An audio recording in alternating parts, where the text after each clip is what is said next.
we need to learn to be just a little bit more civil. We don't want to go back to the 1950s where we were very, very strictly following protocol, but we also have swung the pendulum clear to the other side.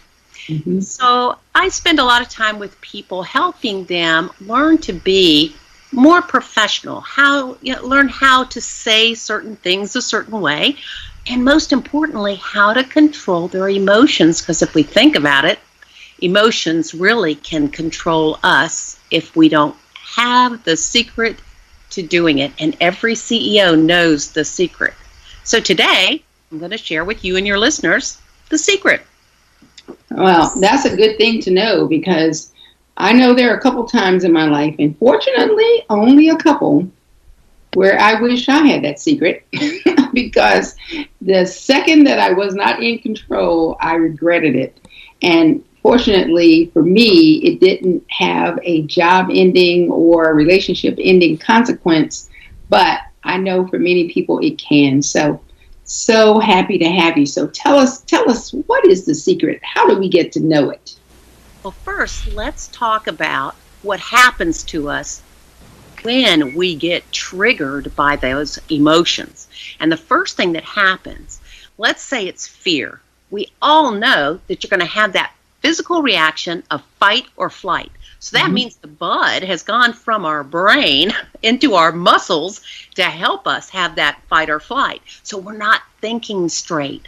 And so it's controlling us and our emotions. The same thing happens with worry. It can completely shut us down. And I think all of your listeners, myself included, have been shut down by worry, by fear. And if you think about other emotions like jealousy, how it totally consumes us. So how do we do it? Well, if we think about what happens in the process, the first thing is we are triggered by something someone has done or said. And it's that thought that happens. Now, when we get angry, we go from 0 to 60 in less than a second. So we've thought it, then we feel the anger, and then we react. So everybody can relate to that, right? Yes. So slowing that down is the key. So the first thing that happens is we are triggered.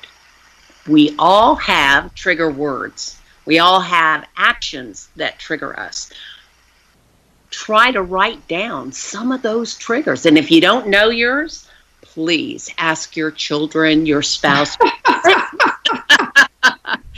because they know what they are, because they use them, and we do the same with them, like it or not. So the minute that we're triggered, that's when the emotion starts to come up. The minute we feel one of those emotions, we need to see a red stop sign in our mind. We need to see a red stop sign that says stop. Don't say anything. Don't do anything. And the way that we have to help us stop is by creating a sentence or a word that resounds with us.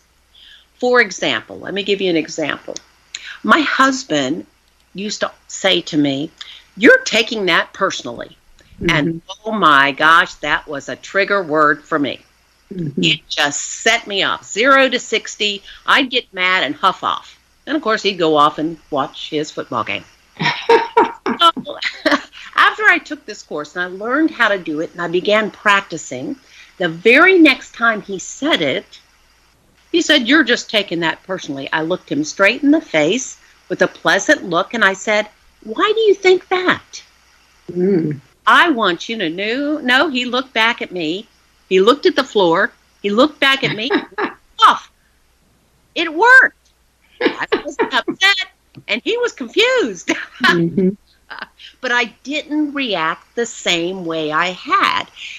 But I had to come up with a sentence that really resounded with me, that would make me stop. Because, as I said, we think it, it brings up that feeling, and then it causes that reaction. And a lot of times the reaction is bad.